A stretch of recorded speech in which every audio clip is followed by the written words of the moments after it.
Salam saudaraku yang dikasihi oleh Tuhan, saya yakin bahwa kita semua dalam keadaan baik dan sehat-sehat walafiat.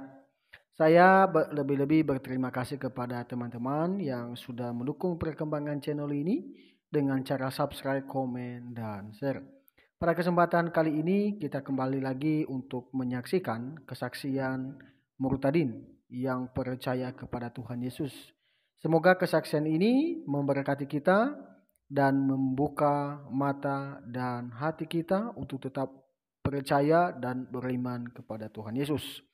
Mari kita lihat bersama video cuplikannya berikut ini. Saya sebetulnya ingin meninggal karena perdarahan terus. Jadi kepercayaan kalau meninggal sana dosanya diampuni. Tapi ternyata lain. Apa yang dipikirkan manusia, kehendak Tuhan lain. Kami dari Malaysia dengan saya setelah tawaf, kami melihat salib di atas tulisan. Sesudah itu di Madinah, di tempat makamnya Nabi Muhammad, dengan tiba-tiba ketika saya sholat subuh sedang baca Qul a'udzu birabbinas malikinas ilahinas, itu dengan tiba-tiba saya melihat ada seorang laki-laki pakai jubah tinggi, setinggi melebihi makamnya Nabi Muhammad. Tapi setelah itu saya pingsan karena melihat sinar dari kepalanya itu. Ternyata waktu pingsan saya dibawa ke awan-awan. Setelah di awan-awan, entah dari apa kok dari mulut ini mengatakan, Isa, Isa, Isa, aku nggak mau mati di sini. Aku mau dikumpulkan dulu dengan anak-anak gitu. Akhirnya karena saya menendang kaki, tangan juga ikut ke kanan ke kiri. Jadi mereka marah. Ibu kok sholat subuh dikatakan Isa, ibu rupanya kemasukan setan, katanya begitu. Tapi ya puji Tuhan, setelah saya merenungkan, akhirnya setelah saya pulang, saya membaca Taurat dan Injil dari Al-Quran. Ternyata saya baru tahu bahwa Alkitabah itu adalah untuk Taurat dan Injil, kitab suci umat Nasrani. Kalau Alkitabi adalah Al-Quran. Jadi artinya kitab suci umat Islam. Dan waktu saya belajar di sana, yang diajarkan tuh yang terpenting, ibu harus mengerti bahwa di dalam surat Nabi Muhammad diturunkan ada ayat yang hak, ada yang batil. Nah itu harus tahu perbedaan antara yang hak dengan yang batil. Akhirnya baru saya tahu kok pengajarannya lain dah. Yang hak yang bagaimana? Yang hak itu yang membenarkan isi kitab-kitab sebelumnya. Contoh Ali Imran, bahwa Al-Quran itu membenarkan isi kitab-kitab sebelumnya. Jadi di situ ada Allah berfirman, Hei Isa, aku akan mewafatkanmu dan mengangkatmu ke sisiku, dan pengikutmu akan kujadikan lebih mulia atau di atas orang-orang kafir sampai hari kiamat. Terus saya kaget, loh katanya Isa Al-Masih tidak wafat dan tidak disalibkan, tapi orang lain. Nah dulu saya waktu jadi Bani Kedar, di surat An-Nisa ayat 157 dikatakan, sesungguhnya kami telah membunuh Al-Masih Isa putra Maryam, tetapi di bawahnya bertentangan. Isa tidak mati dan tidak disalibkan, karena yang disalibkan orang lain. Nah itu saya waktu masih Bani Kedar percayanya itu bahwa Isa tidak wafat dan tidak disalibkan, tapi Isa diangkat ke sisi Allah. Tapi terus ada di surat Yunus, surat Nabi kepada Nabi Muhammad, kalau kamu ragu-ragu tentang apa saja isi Al-Quran yang hak, yang membenarkan isi kitab-kitab sebelumnya, bertanyalah ke umat Nasrani, yaqra'unal kitaba min qablika. Bertanya kepada umat Nasrani yang sudah membaca kitab-kitab sebelumnya. Sesudah itu saya tidak berani menanyakan ke orang Nasrani.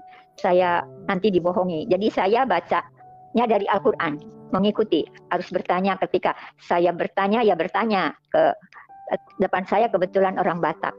Jadi bertanya, apakah benar Isa Al-Masih? Iya Bu, Isa Al-Masih wafat dan dibangkitkan, hidup kembali menjadi Tuhan gitu. Puji Tuhan, akhirnya saya terima Yesus sebagai Tuhan. An-Nisa 4 ayat 159. Tidak seorang pun dari orang-orang kafir min ahlil kitab sampai sekarang yang beriman kepada Isa. Terus di ayat 162-nya, ketuhanan. Orang-orang yang berilmu mengatakan bahwa ketuhanan, percaya dengan ketuhanan Isa. Akhirnya saya baru percaya bahwa Isa Al-Masih itu karena Al-Quran. yang diterjemahkan oleh Departemen Agama Republik Indonesia. Penerbitnya CP Jaya Sakti Surabaya mengatakan mukadimah artinya Al-Maidah artinya hidangan. Tapi disebut juga Isa Al-Masih adalah penyelamat. Al-Munkid itu artinya Isa Al-Masih penyelamat pengikut-pengikut setianya dari azab Allah. Nah, akhirnya saya mulai saat itu karena suruh bertanya umat Kristen, jadi saya beli buku. Tidak bertanya, saya mau belajar sendiri begitu. Akhirnya puji Tuhan, saya disekolahkan Alkitab, tapi saya tidak sampai selesai. Saya hanya tidak ingin jadi pendeta, saya ingin penginjil yang memberitakan kebenaran. Puji Tuhan, saya diutus Tuhan, karena waktu itu saya dapatnya dari Yesaya 61. Saya pertama tidak langsung menginjil, tapi hanya kesaksian.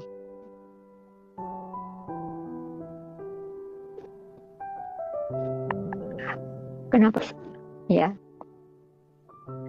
Hilang lagi. Saya hanya diminta kesaksian. Tapi setelah sekolah Alkitab, saya nggak mau selesai, saya menginjil. Akhirnya Tuhan kirim di Bali 3 bulan saya. Terus waktu itu di Solo ada sekolah Alkitab yang tidak bayar. Jadi hidup mereka dari cocok tanam. Jadi saya mengajar Taurat dan Injil dari Al-Quran.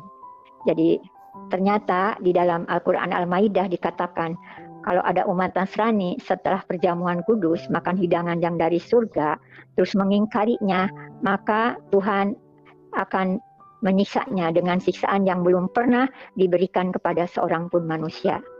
Sebab oleh karena itu saya bertambah kuat imannya. Dibaptis di satu gereja. Nah itu puji Tuhan, setelah dibaptis saya baru diutus oleh Tuhan. Saya dipercayakan bawa firman ke Madiun, ke panti asuhan,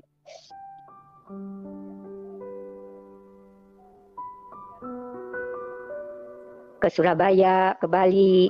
Ya puji Tuhan, di Bali kemuliaan Tuhan dinyatakan, sampai ada orang-orang yang dibaptis. Pokoknya setiap saya yang saya singgahi, yang saya sampaikan firman, itu puji Tuhan, ada aja orang yang dibaptis itu. Dan puji Tuhan, hanya setelah COVID ini saya tidak melayani lagi, cuma dengan doa. Sekarang hanya dengan doa syafaat saja. Puji Tuhan, dengan pujian dan dengan penyembahan itu merasa hadirat itu hadir, hadirat Tuhan hadir, sehingga saya bisa berbicara, bisa ada kiriman dari Bali anak-anak muda, tolong Oma doakan. Ya puji Tuhan, dia bisa sampai memberitakan keselamatan kepada ke pulau-pulau. Ya puji Tuhan lah. Begitu juga yang di Bandung, ada orang yang mau jual tanah, terus ada suatu pabrik, ingin ada jemaatnya, pekerjaannya 30 orang. Saya kasih buku aja, supaya dia bisa menelaah sendiri, tidak bisa dipaksakan. Jadi puji Tuhan, memang penderitaan juga ada. Saya pernah dipanggil. Karena waktu itu saya ngajar kepada anak-anak Kristen, tapi oleh anak Kristen diberikan kepada temannya. Akhirnya saya dipanggil, foto-foto waktu sedang menunaikan ibadah haji, diambil semua, dilihatkan. Ya saya lihat, silahkan, saya memang sudah haji. Tapi waktu diminta pulang, tidak ada yang ngaku, nggak tahu gitu. Tapi puji Tuhan, bukan saya yang bicara, tapi Roh Kudus yang berbicara. Jadi saya tidak mengkristenkan kok. Saya mah mengajarkan agama Allah. Karena di dalam Al-Quran, as-sajadah, ajaran Isa Masih adalah agama Allah yang benar. Karena diperlengkapi dengan petunjuk jalan yang lurus. Yaitu jalan orang-orang yang diberi hikmat, bukan jalan orang-orang yang sesat dan yang dimurkai. Nah mulai saat itu, saya dipercayakan Tuhan, Pak. Sekalipun COVID, saya masih hubungan dengan orang-orang Bali, kita berdoa syafaat. Anak-anak muda yang ada persekutuan, Gunung Sion juga minta saran bagaimana Ibu caranya supaya saya mendapatkan jiwa-jiwa. Kamu harus kasih, dia bilang. Galatia 5 ayat 22 sampai 23 itu. Kamu harus ada di dalam hati kamu, dan kamu harus menjadi prajurit upahan Tuhan. Jadi jangan takut, jangan khawatir, saya bilang gitu. Ya puji Tuhan sampai sekarang, ya saya masih hubungan dengan yang di Bali, dengan yang di Bandung, maupun yang di Surabaya. Ya ada orang Nasrani mau menikah dengan wanitanya dari Muslim. Saya datangin orang tuanya. Saya pakai Al-Quran Pak dari dulu. Akhirnya puji Tuhan, ibunya, neneknya waktu menikah di Bali itu pada datang. Saya puji Tuhan, saya bilang gitu. Akhirnya semua keluarganya terima Yesus. Itulah keajaiban kemuliaan Tuhan dinyatakan kepada mereka melalui saya. Terus saya kalau ada yang sakit juga, saya ya bilang begini aja, percaya aja Yesus wafat dan dibangkitkan. Percaya bahwa Yesus itu tabib di atas segala tabib. Bisa menyembuhkan, bisa menyelamatkan. Isa Al-Masih saya bilangnya, bukan Yesus. Kalau ke Bani Kedar saya bilangnya. Tapi saya sambil tunjukkan Al-Quran. Kalau Alkitab nanti dikira mau mengkristenkan. Jadi mereka itu mengenal Yesus dari Taurat dan Injil, ada yang dari Al-Quran. Ya itulah Pak, saya mengucap syukur sekali. Saya mengucap syukur sekali, sekalipun sudah tua 81, diberi kesehatan Pak.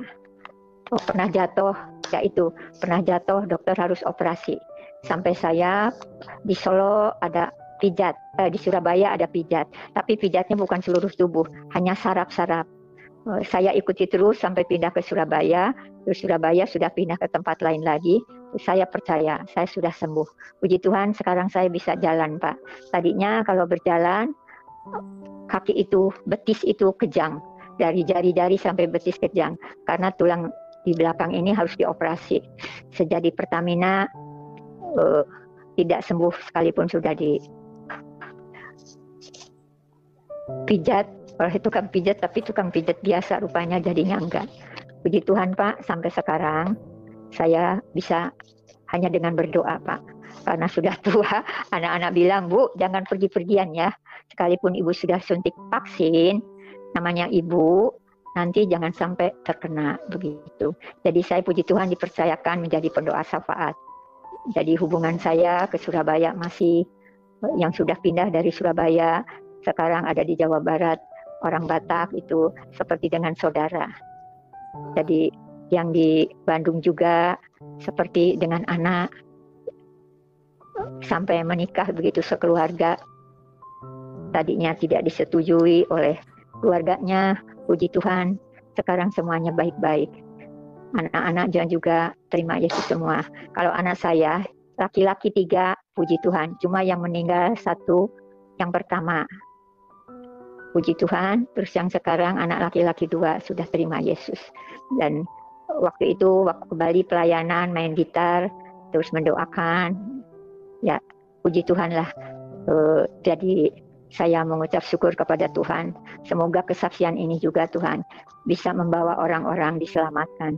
Bisa orang-orang percaya bahwa Yesus itu adalah penyelamat. Karena itu ada di Al-Quran. Dari kesaksian yang sudah kita saksikan bersama, kita belajar satu hal, bahwa ternyata kita sebagai orang percaya kepada Tuhan Yesus harus menjadi berkat, harus menjadi teladan dalam perkataan, perbuatan, terlebih dalam tingkah laku. Seperti sama yang dilakukan oleh nenek ini tadi ya, ibu ini tadi, bahwa ketika dia percaya kepada Tuhan Yesus, dia memberitakan kabar baik itu kepada keluarga, kawan, dan kenalannya. Wow, sangat luar biasa kesaksian ibu ini. Sehingga banyak jiwa-jiwa yang percaya dan mengaku bahwa Yesus adalah Tuhan. Semoga kesaksian ini memberkati kita. Sekali lagi itu saja tanggapan saya. Jangan lupa subscribe, komen, dan share video ini. Sampai jumpa di video berikutnya. Bye-bye.